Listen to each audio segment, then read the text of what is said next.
नमस्ते दोस्तों, स्वागत है आपका मेरे YouTube चैनल दीप क्लासेस में, जिसमें हम MHD 1 का यूनिट नंबर 4 कर रहे थे।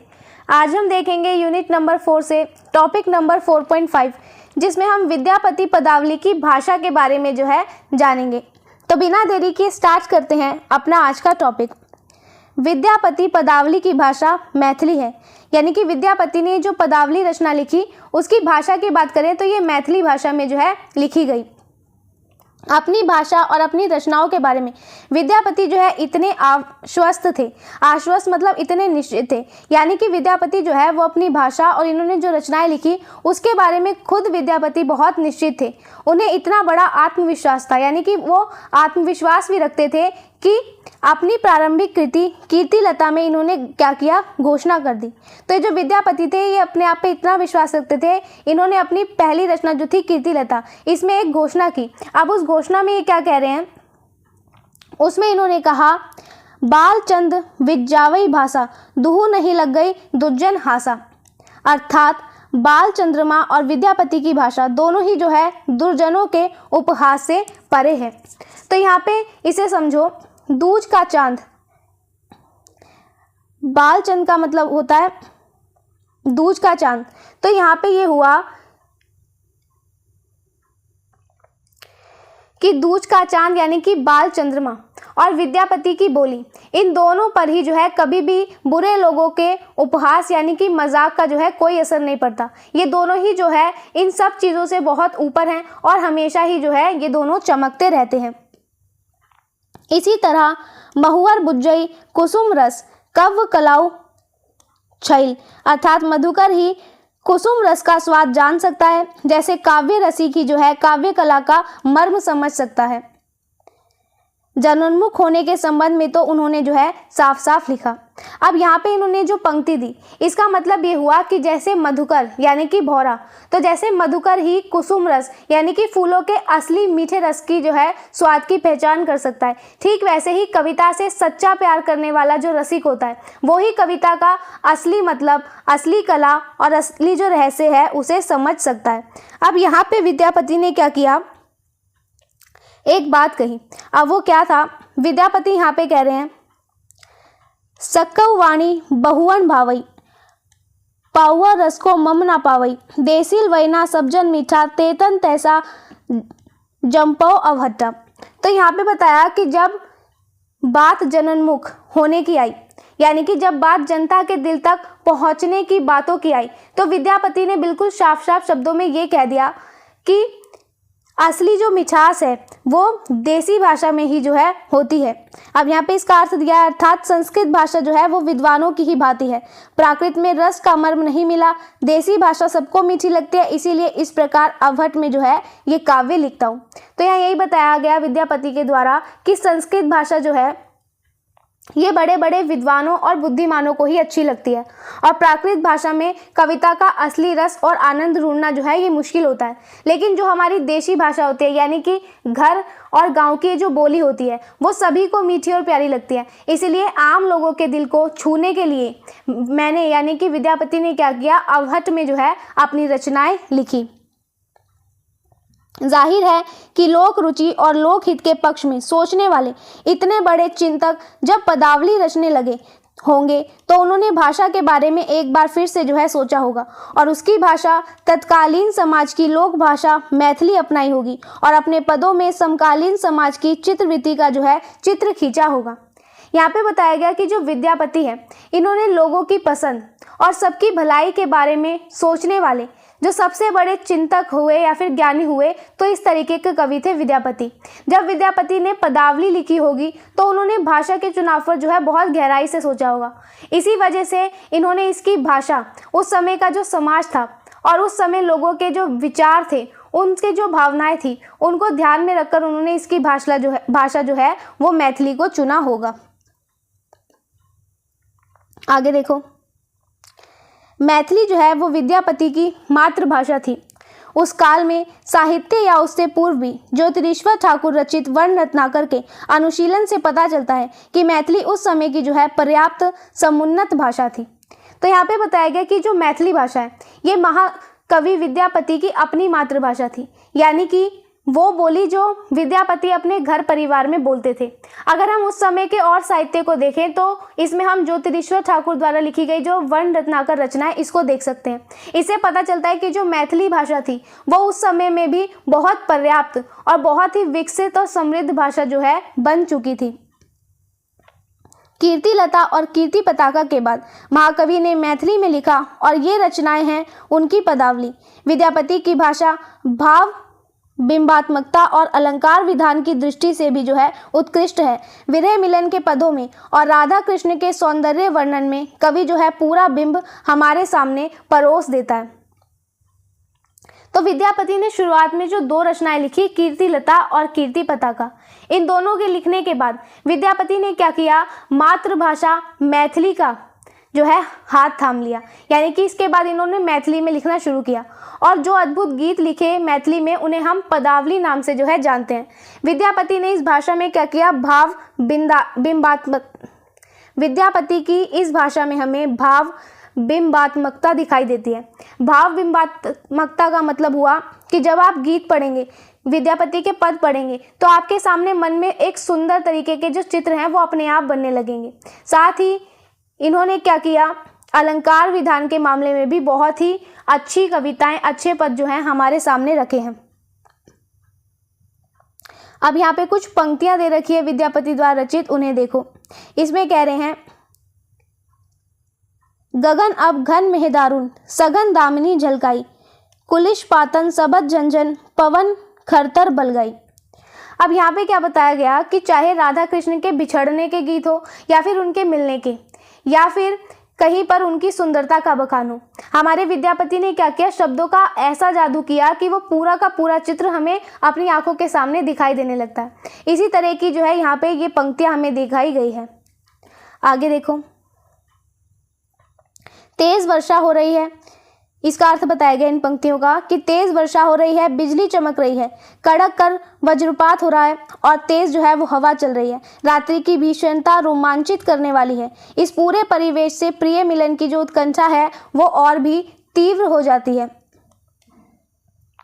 कवि ने ऐसे बिंबों का ही प्रयोग नहीं किया है बल्कि अलंकारों का भी जो है सार्थक प्रयोग किया। उन्होंने परंपरागत उपमाओं का प्रयोग करने के साथ साथ क्या किया, नए उपमानों की भी सर्जना की है। तो यहाँ पे ये जो पंक्तियां थी इसमें क्या बताया गया कि आसमान में जो काले बादल हैं वो गिर गए हैं और उसी के साथ बहुत तेज बारिश हो रही है। बारिश के साथ साथ हमें रह रहकर बिजली की चमक भी दिखाई देती है। आसमान में बादलों की गूंज देखें तो उनके साथ हमें बिजली की कड़क कर गिर रही आवाज सुनाई देती है और तेज हवा भी चल रही है। रात का ये जो दृश्य है ये बहुत ही डरावना और भीषण है। ऐसा है कि मानो मन को ये दृश्य जो है वो डराता हो। इसके साथ ही वहाँ पर एक अलग सी एक्साइटमेंट भी जो है ये दृश्य पैदा करता है। वो ये कि बाहर के इस तूफानी परिवेश को देखकर नायिका के मन में क्या हो रहा है, अपने प्रियतम से मिलने की इच्छा जागती है। हमारे विद्यापति ने क्या किया, सिर्फ बादलों और बिजली के दृश्य को ही नहीं खींचा बल्कि उन्होंने इसके साथ सुंदर अलंकारों का भी इस्तेमाल किया है। विद्यापति ने सदियों से चली आ रही जो परंपरा थी उपमाओं की, उनको तो लिखा ही अपने पदों में, बल्कि इनके साथ उन्होंने कल्पना से कुछ बिल्कुल नए उपमानों का जो है आविष्कार भी किया, जो हम इनकी अलग अलग जो रचनाएं रही या जो अलग अलग पद रहे उसमें हम देखते हैं। विद्यापति के गीतों की संप्रेषण शक्ति का असर यह है कि ये गीत श्रोताओं को अपने साथ जो है बहा ले जाते हैं। श्रोता अपने में नहीं रहते, इन गीतों के अर्थात उन चित्रणों और दृश्यों के जो है गुलाम हो जाते हैं और वह शब्द चित्र इतने जीवंत होते हैं कि श्रोता उनकी काल्पनिकता से जो है अनभिज्ञ हो जाते हैं और चित्र उनके सामने जो है प्राणवान हो उठते हैं। यहाँ पे अब विद्यापति की संप्रेषण शक्ति के बारे में बताया कि विद्यापति ने जो गीत लिखे, अगर हम उनकी संप्रेषण शक्ति को देखें, उनके बातों की ताकत को देखें तो वो इतनी बढ़िया थी कि ये जो गीत हैं विद्यापति द्वारा लिखे हुए, ये श्रोताओं को अपने साथ जो है बहा कर ले जाते हैं। सुनने वाले जो है अपनी सुध-बुध खो देते हैं और इन गीतों में जो भी दिखाए गए दृश्य हैं उनके दीवाने हो जाते हैं। ऐसा लगता है जैसे कि कविता के सारे चित्र जो हैं सुनने वाले के सामने बिल्कुल जिंदा होकर जो है वो नाच रहे हों। आगे देखो, बोलचाल की भाषा के शब्द और जनपद में व्याप्त लोकोक्तियों और मुहावरों को भुनने की ऐसी अच्छी तरकीब अन्यत्र जो है कम देखने को मिलती है। कहा जा सकता है कि अपने काव्य उपादानों का महाकवि ने हर तरह से संभव हो सकने वाला जो है दोहन किया है। यह दोहन किसी श्रेष्ठ कला कौशल और उत्तम प्रतिमा वाले जो है रचनाकार से ही संभव है। लोक जीवन में व्याप्त मुहावरों का इनके गीतों में न केवल उपयोग हुआ बल्कि उनकी पृष्ठभूमि जो है इनके यहाँ बकाया गीत का विषय भी बना है।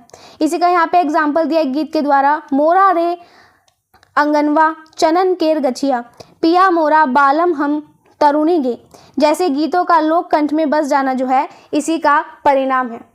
यहाँ पे बताया कि विद्यापति ने क्या किया, इन्होंने रोजमर्रा की जो आम बोलचाल के शब्द थे, यानी गांव में बोले जाने वाली जो शब्दावली थी, लोकोक्तियाँ थी और जो मुहावरे थे, उन सभी का इस्तेमाल किया विद्यापति ने। और ऐसी तरकीब या ऐसा आइडिया हम कहें वो किसी दूसरे कवि के यहाँ हमें देखने को कम मिलता है। विद्यापति ने अपनी रचनाओं को सजाने वाले हर साधन का जो है पूरा और बहुत ही अच्छे तरीके से इस्तेमाल विद्यापति ने किया है। शब्दों और मुहावरों का ऐसा जादू सिर्फ वही व्यक्ति कर सकता है जिसके पास बहुत अच्छा जो है टैलेंट हो, या हम कहें जिसके पास बहुत अच्छी प्रतिभा हो। तो विद्यापति ने क्या किया, आम लोगों की जिंदगी के जो मुहावरे थे उनको सिर्फ अपनी रचनाओं में ही नहीं रखा बल्कि उन मुहावरों के पीछे की जो पूरी कहानी या जो पृष्ठभूमि थी उसे भी विद्यापति ने अपने गीतों का एक विषय बनाया था। तो तभी तो इनके लिखे हुए गीत जो हैं वो लोगों के कंठों में जो है बस सके। अब यहाँ पे जो गीत दिया गया है, मोरा रे अंगनवा चनन केर गाछिया, पिया मोरा बालक हम तरुणी गे, तो ये जो गीत है विद्यापति का, ये वाला गीत आज भी लोगों को इतना पसंद है कि ये लोगों के कंठ में इस तरह बस गया है कि लोगों को ये मुंह ज़बानी ही जो है याद है। पदावली में संस्कृत, अपभ्रंश, ब्रज भाषा, नेपाली, बंग प्रांतीय, ओडिया, असमिया आदि शब्दों के और अनेक कारक रूपों के साथ साथ मगही, भोजपुरी जैसी उपभाषाओं के बड़े साफ और सहज प्रयोग जो है हुए हैं। तो यहाँ ये बताया गया कि जो पदावली रचना है इसमें किन किन भाषा के शब्दों का जो है विद्यापति ने इस्तेमाल किया है। भू परिक्रमा, ये जो है विद्यापति की एक रचना है। तो भू परिक्रमा पुस्तक के अवलोकन से विद्यापति के भौगोलिक ज्ञान और परिभ्रमण का जो है अंदाज लगता है। जाहिर है कि कई स्थानों के भ्रमण के क्रम में उनकी ईमानदार लेखनी ने हर जगह के भ्रमण और हर भाषा के अनुशीलन का प्रभाव भूल जाने का प्रयास नहीं किया। हाल हाल तक बंगाल के विद्वानों में विद्यापति के बंगला के रचनाकार घोषित करने की अफरा तफरी मची हुई थी। शायद इसका कारण जो है यही रहा हो। यहाँ पे क्या किया, भू परिक्रमा रचना के बारे में बताया है जो विद्यापति ने लिखी थी। इस रचना को अवलोकन करने यानी कि इस रचना को पढ़ने से पता चलता है कि विद्यापति को अलग अलग जगहों और रास्तों की जो जानकारी भी थी। विद्यापति बहुत ज़्यादा घूमा फिरा करते थे और जब वो अलग अलग जगहों पर यात्रा करते थे तो उनकी ईमानदार लेखनी यानी कि उनकी कलम ने क्या किया, वहाँ के असर और वहाँ की भाषा को कभी नहीं छुपाया, बल्कि विद्यापति ने हर जगह की भाषाओं को जो है अपनी कविता में स्थान दिया। अब क्योंकि विद्यापति की कविताओं में हमें बांग्ला भाषा के शब्दों का भी प्रयोग दिखाई देता है, इसीलिए कुछ समय पहले तक बंगाल के जो बड़े बड़े विद्वान हुए, इनके बीच विद्यापति को बंगला का रचनाकार साबित करने की भी जो है एक होड़ मची हुई थी। और इनके गीतों का इतना व्यापक और इतना असर था कि सभी जो है विद्यापति से प्रेरित होते थे। इनकी भाषा की विशेषता यह रही कि समीपवर्ती कई अन्य भाषाओं के रचनाकार इनसे जो है प्रभावित हुए बगैर नहीं रहे। यानी कि विद्यापति की भाषा इतनी अच्छी थी, उस समय के जो इनके आसपास के कवि हुए उन पर भी हमें विद्यापति की भाषा का असर दिखाई दिया। जैसे बंगला, ओडिया और असमिया के तत्कालीन साहित्य में हमें बहुभाषाविद प्रारंभिक श्रेष्ठ रचनाओं के यहाँ इन प्रभावों की तलाश जो है की जा सकती है। तो इन सभी साहित्य में हमें विद्यापति का असर दिखाई दिया। मैथिली से प्रभावित ब्रजबुली भाषा में सैकड़ों वैष्णव पद कविताओं की रचना जो है वो बंग प्रदेश में हुई। तो ये जो मैथिली भाषा थी, विद्यापति ने इसका ऐसा जादू चलाया कि इससे प्रभावित होकर नई भाषा भी बनी जिसका नाम था ब्रजबुली। और इस खास भाषा का इस्तेमाल करके बंगाल में क्या हुआ, भगवान कृष्ण और विष्णु जी की पूजा के बहुत सारे सुंदर सुंदर जो है पद लिखे गए। इस संबंध में डॉक्टर सुनीति कुमार चटर्जी और डॉक्टर दिनेश चंद्र सेन आदि का मत है कि कई बंगाली रचनाकार मैथिली पर मुग्ध होकर जो है उनमें रचना करने लगे। शताधिक बंगाली कवियों ने इस भाषा में काव्य रचना की। अनुकरण का प्रभाव तो ऐसा हुआ कि कवि सम्राट रविंद्रनाथ ठाकुर पर्यंत इससे प्रभावित हुए और इस पर कोई अनुसंधान नहीं हुआ कि ये भाषा जो है ये कहाँ की है। अब क्या था, दो बड़े विद्वान आते हैं हमारे सामने, एक तो थे सुनीति कुमार चटर्जी और एक डॉक्टर दिनेश चंद्र सेन। ये दोनों ही बताते हैं कि बंगाल के कई लेखक जो थे वो विद्यापति की मैथिली भाषा के इतने दीवाने थे कि वो खुद भी मैथिली भाषा में ही जो है अपनी रचनाएं लिखने लगे। अब यहाँ पे एक शब्द यूज हुआ शताधिक, इसका मतलब हुआ 100 से भी ज़्यादा। तो 100 से भी ज़्यादा बंगाली कवियों ने क्या किया, विद्यापति की इसी शैली में अपनी रचनाएं लिखी और उनकी नकल करके वो विद्यापति के इस रास्ते पर चले। खुद विश्व कवि और कवि सम्राट जो रविंद्रनाथ ठाकुर थे वो भी इससे नहीं बच पाए। इन्होंने भी विद्यापति की शैली में ही कई रचनाएं की। अब एक ध्यान देने वाली बात यह है कि इतने सालों तक इस बात पर कोई भी अनुसंधान यानी कि कोई भी खोज नहीं की गई कि असल में ये प्यारी भाषा जो विद्यापति इस्तेमाल कर रहे थे ये जो है कहाँ से शुरू हुई। तो इस पर हमें इतने समय में किसी भी तरह का कोई शोध जो है वो दिखाई नहीं देता। तो इस तरीके से हमारा आज का टॉपिक यहीं खत्म हुआ, जिसमें हमने विद्यापति की रचना पदावली, इसकी जो भाषा थी इसके बारे में जाना।